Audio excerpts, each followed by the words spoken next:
So, all right, well, thank you, everyone. So, the title of my presentation is Unifying Collaboration as a Service, the Future of Enterprise Collaboration. At least we like to think that it is. So my name is Tim Doyen. I'm a Business Development Manager at NWN. And in the back, my co-presenter, sort of, Brian Guy, is Vice President of Cloud and Hosted Services at NWN. So, see some familiar faces in the crowd. Always good to see. We at NWN have had a long history of servicing the state of California and its various agencies, and we appreciate your business and look forward to the opportunity to continue to serve you, and look forward to talking today about some of the opportunities and some of the new services that we have available under CalNet 3 that can help state agencies go through the transformation to a collaboration environment. I will apologize in advance. I am at the very tail end of the dread cough, cold, congestion portion, so I may have a bit of a coughing jag at some point along the way, and I'll probably do a Marco Rubio quite a bit and be doing this, so apologies in advance. Let's start with a definition. What is collaboration? It seems fairly straightforward, but just wanted to make sure that we have a level set here. And there are many possible ways of defining it, but one that seems to make a lot of sense and resonance is the act of people working together to reach a common goal. And there we go. Why is this important? Well, part of it is that the nature of the workplace and of the work streams is changing.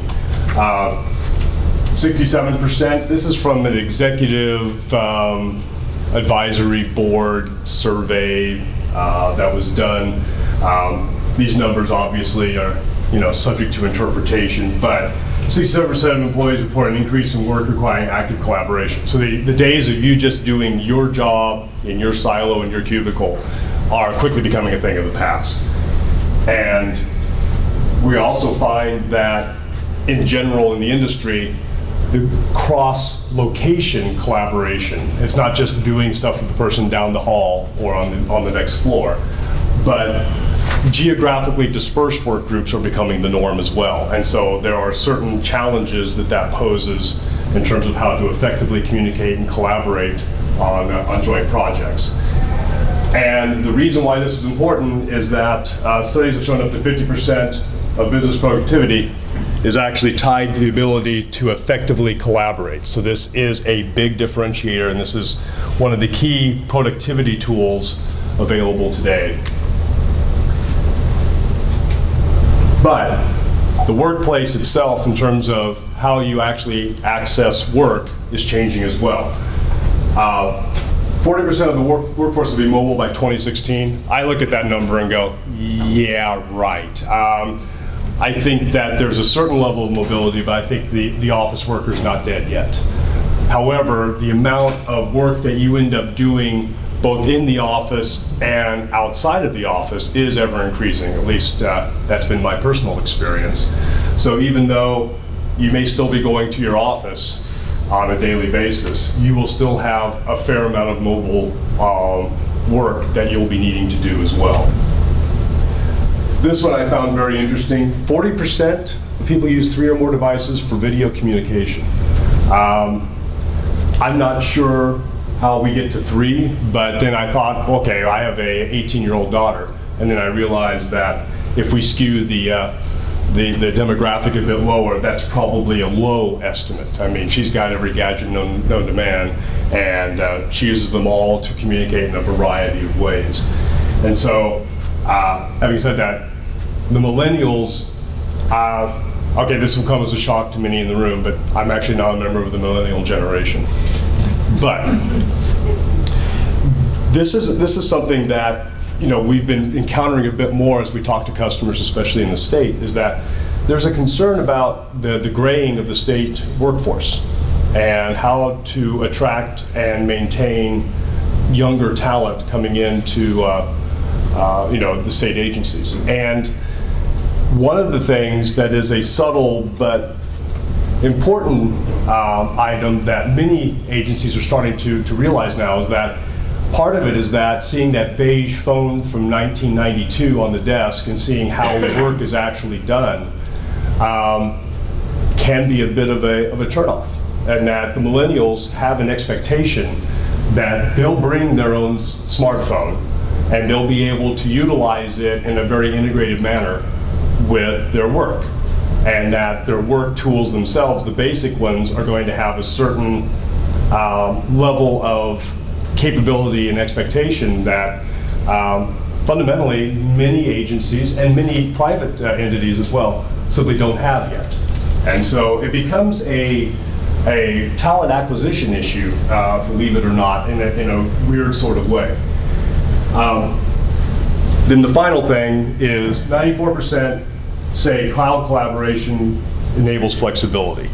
Because part of this also is that the reason why you have a 1992 beige telephone on your desk in most cases is because that's the PBX that was installed back in the 90s, and that it is a fixed piece of gear that is just very difficult to implement and maintain, and it probably long exceeded its useful life in terms of upgradability or additional new features. And so having a cloud-based type of delivery model, again, nothing real new to those who have been in IT in the last decade or so, it allows for the quicker adoption of new features and the ability to kind of divorce your personal infrastructure and its limitations from what you really need in terms of collaboration tools as you go forward.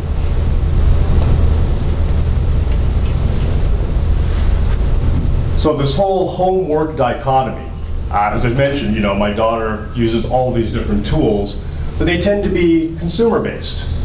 However, that's sort of an expectation. The level of usability and the level of just, you know, it just works, that's an expectation now. But as those who've been in IT for a while look and see, it's like, but there's very little security. There's no real control of the user experience. It's just kind of a mishmash. You know, the consumers end up just kind of living with it and dealing with it. We have these structures over here for a reason. You know, Outlook, for good or for ill, very easy to maintain and control and give a consistent experience. And the standard desk phone and a keyboard and a PC. There's a reason why those models exist and why they're so popular, because they're easy to deploy and maintain maintain some level of security. So the challenge here becomes, you know, at the work environment, you can't give up those elements of serviceability and security, yet you have to find some way to enable a higher, richer level of experience and collaboration in order to meet your business needs now and in the future. So that's the challenge. So complex evolving team networks. I mean, I'm guessing, you know, that all of you here have seen the evolution over the last, you know, 5 to 10 years of how work streams change and how you do things across different portions of your own organization and sometimes across different organizations. Non-routine work that requires team decisions. The days of having a very, very tightly defined, this is my job, I do the TPS reports. That's what I do. I do the TPS reports. Those were good days in some respects, but that's a very, very narrow way of looking at the way the workforce actually is being managed and the expectations now. So requiring team decisions, you have to kind of go outside of your box, and to do that requires a certain level of information and sharing so that you can collectively make a better decision. So it places a bigger onus on being able to effectively collaborate. Sadly, the barriers to effective collaboration are kind of a disjointed tool set, and it's a mishmash of experience. And so workers get frustrated, justifiably so, and productivity is stifled. So the siloed set of collaboration products. If you have deployed some level of collaboration tools in your environment, chances are their level of integration with your existing tool sets is limited at best. So slight show of hands. How many have actually deployed Link? Okay, or another instant messaging type of service. Okay. What was the experience, both from a deployment perspective and also then from the effect that it had on the organization and how you actually did business? For us, the people that use it love it. We seem to have some problems with getting people that aren't used to using those sorts of things. Maybe it's the older people, I don't know, that to get everybody to use it sort of taking some time. But okay. I love it personally, and the people I work with all use it. Okay. So the IT people use it. Yes. Right. We use it, it has video capability, but nobody uses the video capability. So you know, they may have webcams and stuff that's highly underutilized. It also poses some security risks because people do inappropriate activities on it and oftentimes get into corrective behavior issues. Okay. Yeah. So have you seen any evidence that it affects the way that people gather information or the way they work across? Do you have it tied into as a presence tool as well, so you can tell if people are, so it is integrated?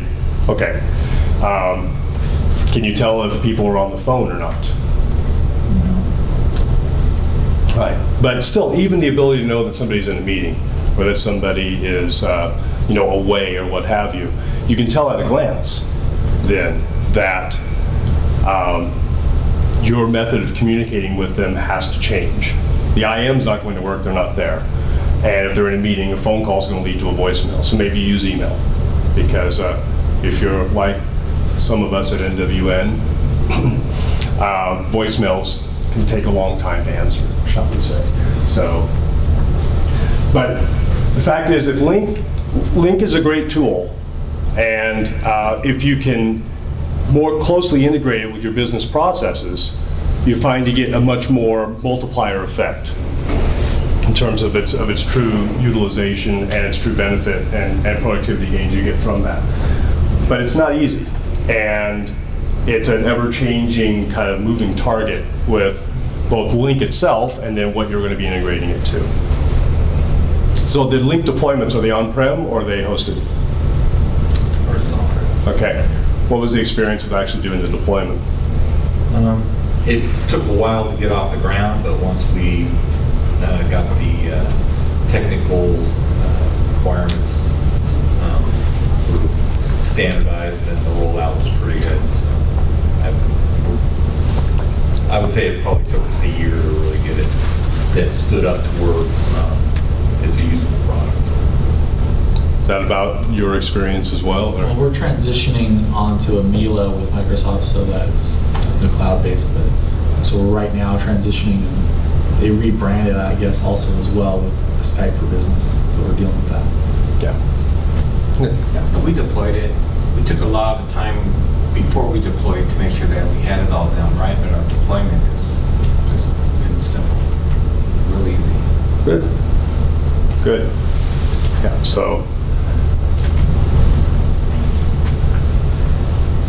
So again, kind of restating the challenge is that kind of the typical collaboration channels, if you will, are historically have been disparate, in some cases supported by different groups within organizations as well. Telecom takes care of the phones, usually as a somewhat standalone tool as opposed to the rest. Video systems, long heritage of headache. The old joke is if you want to have a 1 hour teleconference, schedule a room for 3 and have the IT guy there for the first 2.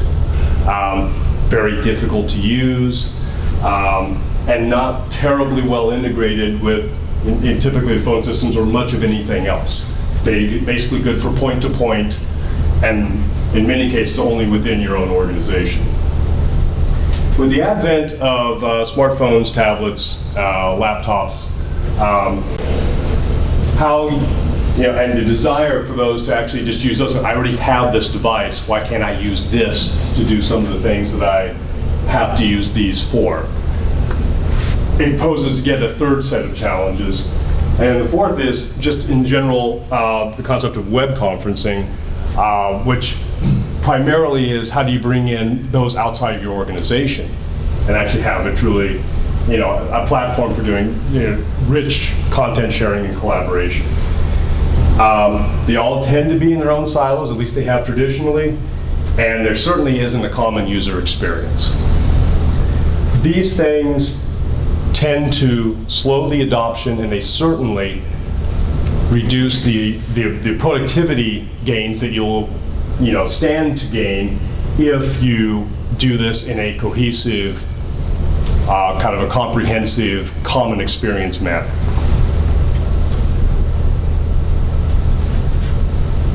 One thing we haven't talked a lot about are who are the various constituents within your organization that actually have collaboration requirements. And their requirements are, in some cases, generically the same, and in some cases, they're pretty radically different.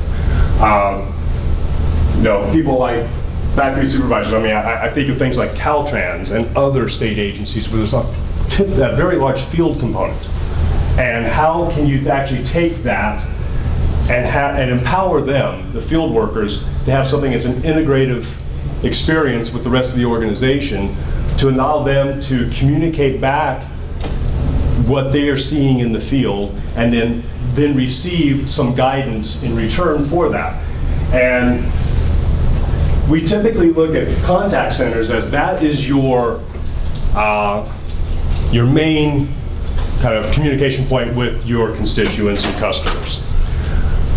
I would stipulate that that is somewhat of a dated way of looking at things, and that if you leave it just to contact center folks, you're probably missing out. And especially in the public sector, where I think that the level of interconnectedness with constituents is ever growing, and the ability to enable some level of interaction in a way that isn't so much contact center centric, I think is going to be one of the key trends that's going to come out in the public sector for the next decade or so. The account manager is the obvious example of a road warrior who's always out in the field.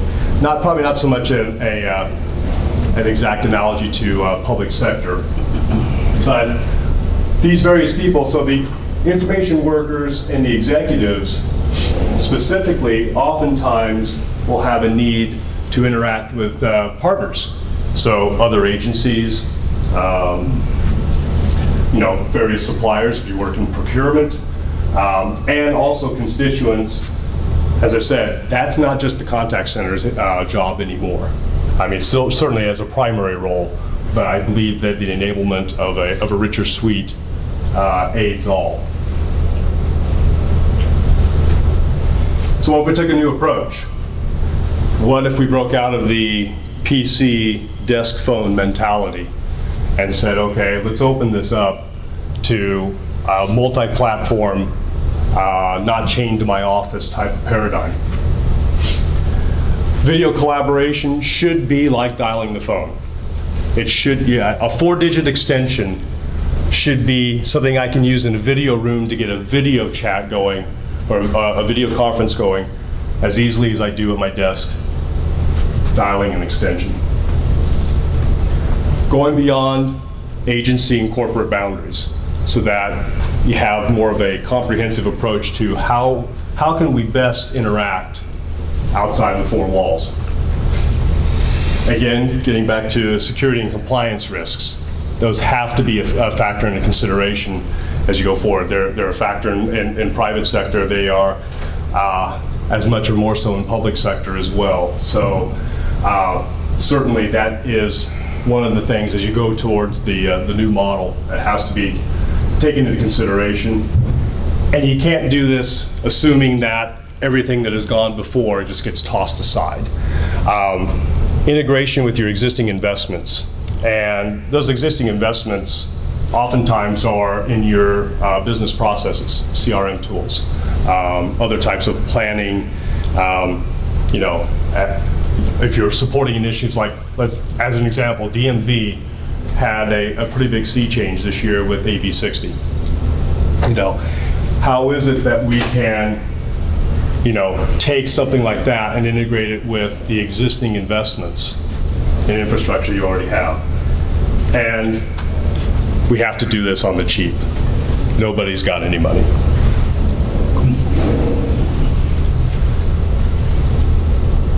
For all of us propeller heads in the room, this is typically the way we look at things. Everything is a technical challenge. Let's just figure out, we can solve this, given enough time, but it's all about the technology, the gee whiz stuff, and bringing it in. And I would say, in general, the user experience has taken sort of a back seat in many cases. For this to be truly impactful, that has to change. The user experience has to be kind of first and foremost in this, because, to your point, you've enabled video and link, nobody uses it. There may be a number of various and good reasons for that. But one of them may be that the experience itself is difficult for the user, or it may be a user training issue, or how does this all work? If this is too complicated, I've got to go into my drivers and figure out which webcam, blah, blah, blah. Anything that is a barrier for the users to easily adopt and accept pretty much dooms it to failure from the outset. So the user experience has to be front and center first and foremost. And the technology should follow that and actually adapt to the user need and experience.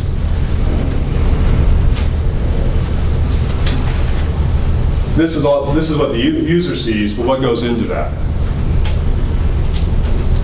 We would argue that in order to do this right, you have to have a very solid network and infrastructure on which to build it. And that's sort of solid now, and with enough flexibility to meet the changing need over time without the need for a major disruption or dislocation. Obviously, the hardware and software are very important as well, but if it's not built on a good base, the whole thing kind of tends to crumble. At NWN, we look at this, the way to deploy enterprise collaboration in 2015 and beyond. Again, make it experience-centric. Focus like a laser on what's it going to be like for the users. Cloud-based delivery models afford the ability to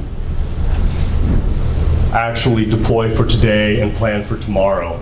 And you put the onus on the service, support, ongoing maintenance, ability to deliver new feature sets on the provider, because the provider is tailored to it.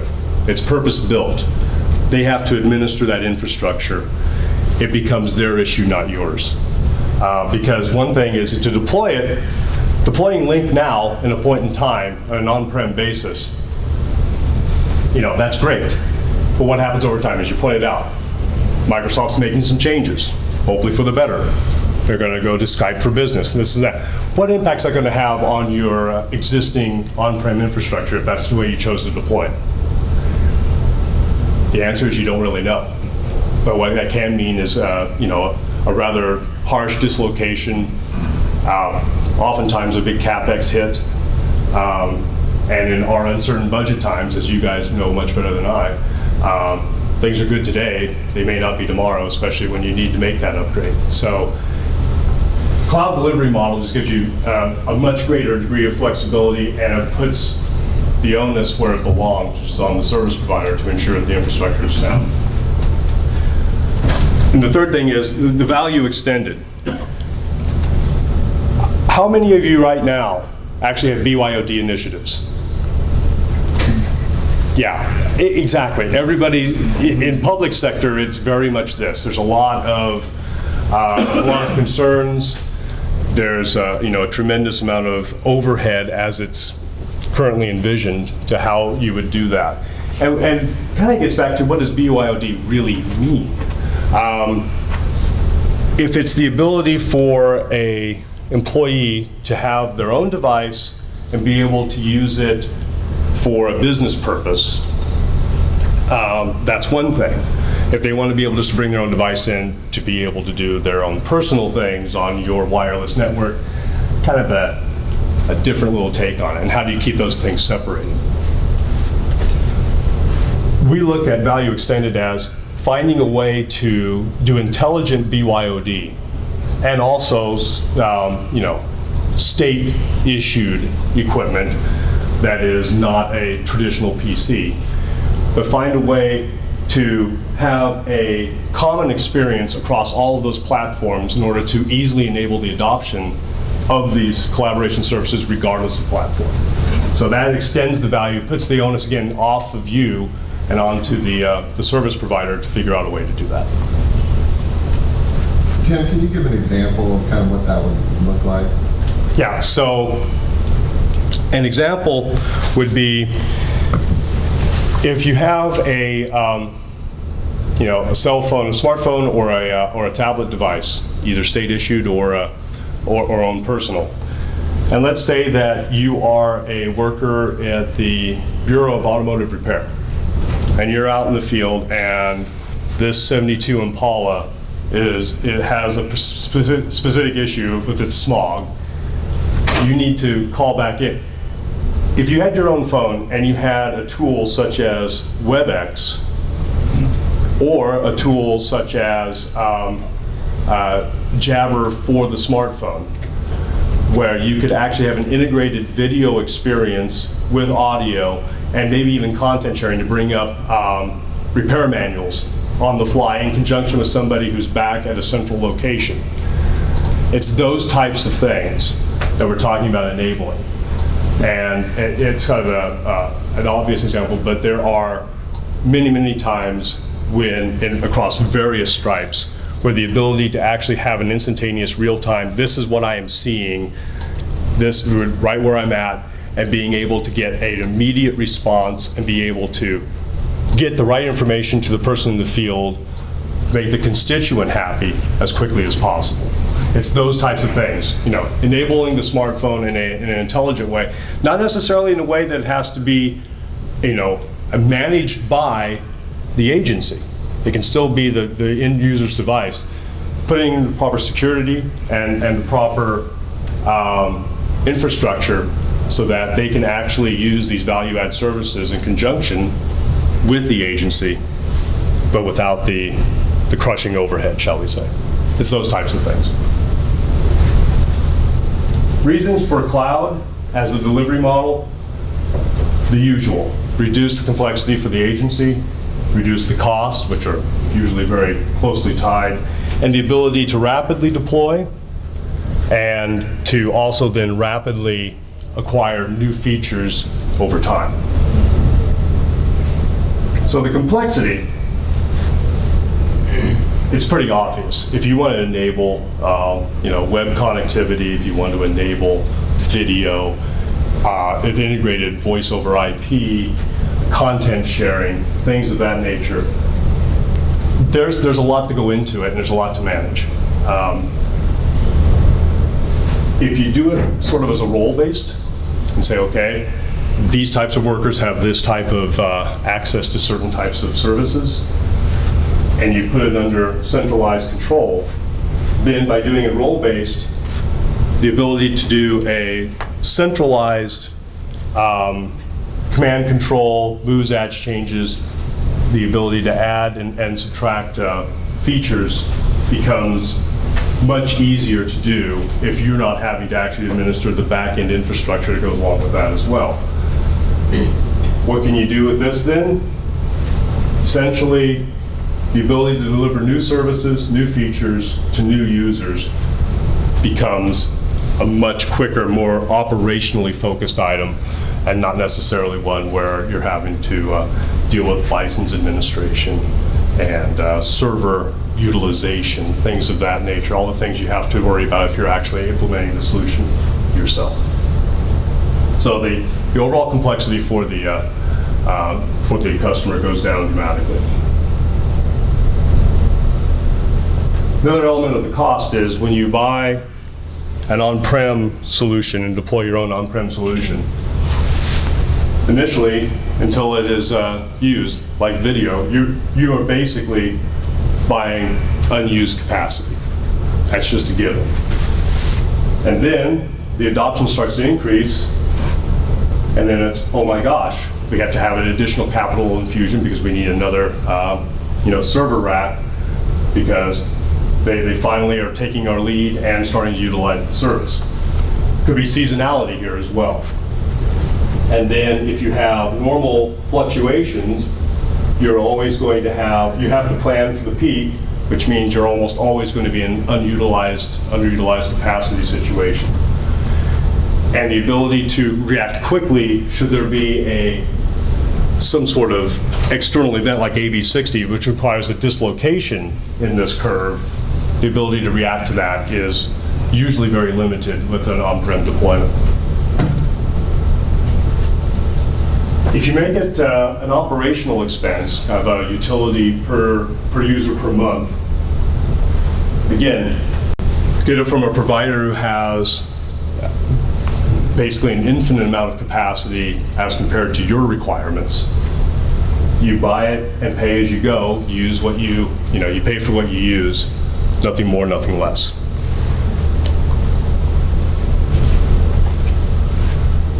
And the other one is the speed. Doing cloud deployments, because the capacity is there and it's purpose-built, the ability to do a rapid deployment becomes a much, much easier item. You were talking about basically doing a year for Link. Okay, if you were to do Link 365, Link is part of the Office 365, that deployment time, well, I'm guessing as you're marching towards the hosted version, I'm guessing that's going to be a much shorter. That's just common in general across the board.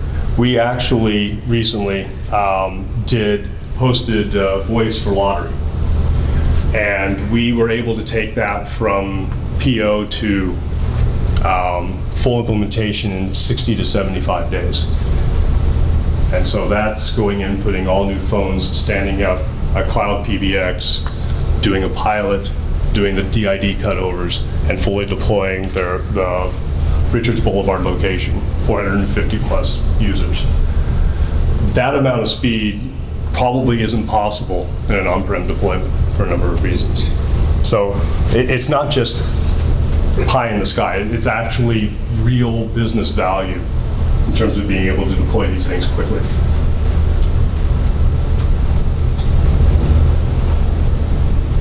So obviously, we brought up these aspects before because we believe by going to a cloud-based solution, we can solve all of that.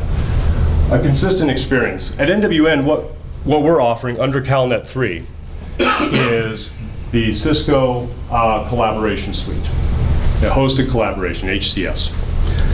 So voice, video, contact center, WebEx, all Cisco end-to-end, one vendor. So the advantages are, first of all, the consistent experience across all of those platforms. The services, part of the collaboration suite is Cisco Jabber, which is the Cisco instant message and presence and soft client application. So Link can federate with what we have as well, but if you wanted, our personal preference is a fully integrated, consistent user experience. If you have Jabber as your IM and presence, which fully integrates with Exchange, you can get the full presence. You also get the ability to know when they're on the phone. So at a glance, you know what your intended party's status is. But a consistent experience with a soft client that allows the same feature set as what you have on your desk phone. It's built in start to finish to be a very, very consistent experience for users. And obviously it's based on the cloud platform hosted in our NWN data centers, one in Santa Clara, one in Raleigh, North Carolina. And we can support hybrid deployments as well. So if you actually have some level of on-prem VoIP or a digital PBX, we can do this in a staged approach and actually have an integrated dial plan, integrated SIP trunks between. These are all obviously details from a implementation perspective, but they are available. So you don't have to do just a complete forklift as you go along. And what does cloud-based collaboration give you? You can basically empower your workforce to collaborate within and without your organization. So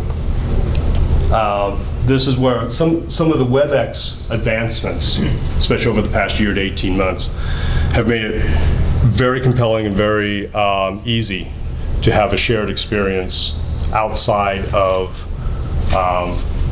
agency boundaries, and do so in a way that is secure as well. There's a whole bunch of security stuff well beyond the scope of this presentation that allows a safe way of interacting with vendor partners, with constituents, with other organizations within the state. So new capabilities at will. That's the other thing as well. Turning this stuff up becomes much, much, much quicker when you go to a cloud-based platform. So staying relevant to the organization. I point this out and I just start to snicker. It's like, really? This, by the way, this is a slide deck that I borrowed and modified. I kept that in because I do think that's one of the issues that IT organizations face when looking at a cloud or hosted offering. There's a little bit of a job protection issue.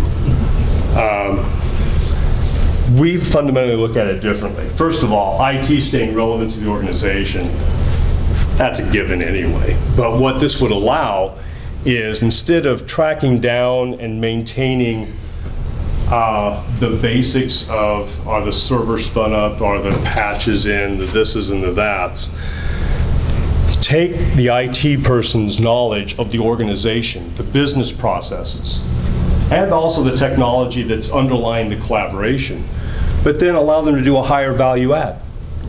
Allow them to go in and say, okay, here's the tool suite that you have now. Now that I'm freed up from not having to actually be in the bowels and doing all of this, to keep it alive, how can I work closer with you to integrate it more closely into your business processes? CRM, what is it you're doing in your day-to-day workflows? How are they changing? How can we better take the tool set and do some level of IT value add in order to provide even a higher, more enhanced service level to the business lines? So you're always going to be relevant, but I think the relevance can change and actually serve a higher purpose. And the competitive advantage in the market, obviously that's more private sector, but what I do think from a public sector perspective is that you get a higher constituent satisfaction.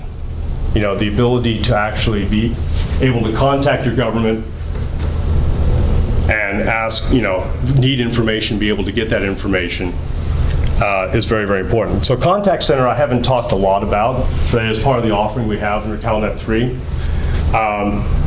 The contact center offering from Cisco, first of all, very tightly integrated with the VoIP itself, because if you had contact centers now where you have a handoff issue, the contact center's handling the call, but then you can't transfer across, or, I was fine on my Genesis platform from AT&T, but then when I transferred it to my HIPC, sometimes the calls just drop.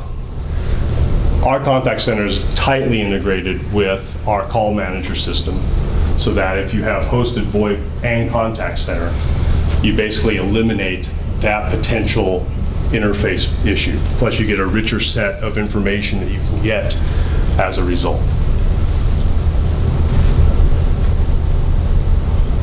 It is a journey. So Tony's discussion about they took a very, very long time to define what it is that they were going to be doing, and when they, by doing that, the deployment itself actually went very smooth. That's a key. Figure out what it is you're trying to do here. Tie it to overall business objectives. So then take it and go to find the use cases. What is it that we need to do for finance? What do we need to do for HR? What do we need to do for on down the list? Make it comprehensive, make it overall. Doing it in a silo is basically going to doom you to the same sort of situation you find yourself in now in all likelihood. And work with the business lines. Go to them and say, listen, we want to roll out this, bag of goodies for you. Here's how you can use it. Here's how video can actually help. You go and you evangelize a bit. You basically say, there have been studies that show, I've seen anywhere between 75 to 94% of all communication is nonverbal. So video can help. I mean, how many of us here, and I will confess freely, sitting around in the conference room while on a conference call, hitting the mute button and doing the eye roll. It's like, really? I cannot believe they said something that stupid. If you have video, it was never Brian, by the way, never Brian. Yes, but if you have video, quite frankly, it's tough to hide the eye roll, but you can tell if what you're saying isn't reaching the other end the way you want it to. The silence does not mean assent. It's funny, we had that conversation yesterday at the office. We were in a meeting, and if you're in your office, people are coming in and out all the time. You're trying to work on something else. If you got video, it really prevents you from being able to try to do three other things at a time. You really got to pay attention to what's going on. So it does make a big difference. Yeah. And Tim, I just wanted to say something about. Good, you have about 2 minutes. I don't want you to think because it's a journey that it's got to be hard, right? I think the key is that you have to have a platform to build on top of, and you can start at the very basics. And all of these things that he's talking about are certainly important to define, but they don't all have to be done at once, right? So you don't have to have this 6 month to 6 year process to define how you're going to leverage collaboration. You could start by, and this is kind of what Lottery has done. I mean, I think they're a salient example. They had an existing phone system that was aging, costly. It wasn't Centrex. They were on an older voice system. But it was costing them a lot of money, and we were able to come in very rapidly, do an implementation of the technology, give them a couple of quick integration wins. One of them was their message indicating light wouldn't work on their old system, so they, on their voicemail, so it would never shut off. It always looked like you had a message, and it just bugged everybody. And we were able to deliver that, integration with their Office 365 very rapidly with this solution, deploy 400, 500 phones very quickly. And now they're looking at, okay, what other ways can we leverage this that we don't today? Oh, we've got this group that does marketing call-out campaigns. How can we leverage that and maybe add on contact center? And then you get more into the defining your strategy portion and doing that rollout. And it's this constant, we look at it as a constant process, right? It's a circular process that really never ends. It's always improving, design, build, run, operate, the project management methodology. And we go through that with you. Because it's in our best interest to spend a lot of time with you once this thing is up, because we want you to adopt. We want those, like you talked about earlier, we want those users to use video. I'm a perfect example of that. I'm never going to use video. I got a face for radio, right? So I don't ever want to use video. I'm not going to use instant messaging. I was just kind of old school in my thought process until I got it. Until I got a DX80 video screen on my desk. Now, all I do is video. And it's really interesting because my counterparts across the country, it's the same way. I can push a button, and I'm talking, and you guys come by the office and we'll show you this. We're live with North Carolina over his wireless connection right on his phone. Yeah, he's saying stop by our booth downstairs. Yes, stop by our booth downstairs. But I can push a button, and I'm talking to Chris, who's my counterpart, live HD video, no jitter, no chatter, no latency. And it's like having, like you said, it's 95% verbal, and I can't hide from them now. It's like, oh, hey, there's always hand gestures that typically occur. We don't even talk about that. But it's a very unique experience, and it's changed the way I operate. When another perfect example. This is 2 minutes for Brian. Yeah, whatever. Sorry. But another way I operate on a daily basis, I was coming here, right? And I was sitting in my office, and I was on another WebEx. I transferred the WebEx to my phone, picked it up on my WebEx client on my iPhone, and I still had full video, and if I wanted to, I could have set it on my dash, and they would have been able to see me. But and the PowerPoint that was being shown, I could see on my screen if I was not being, if I was being a good driver, right, and all that. But it's just a seamless one-button experience, and I think that's the key. For the state, we talk to so many people that are on Centrex, right? That's your challenge. We're going from dinosaur to Ferrari. And we're here to say it's not that hard, right? We want to make that transition very easy. And by the way, it's as much or less than what you're paying today with a very predictable cost. And that's the key. That's the key for us. So I'll shut up at that.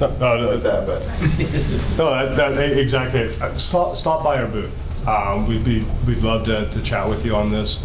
Not really the appropriate forum here, unfortunately, to do a lot of good one-on-one, but we do have a lot of the technology. It's available under the contract, but we have it on display down at the booth, and you can start to see what some of the possibilities might be, and take away from it how they might start to transform how your agencies do business.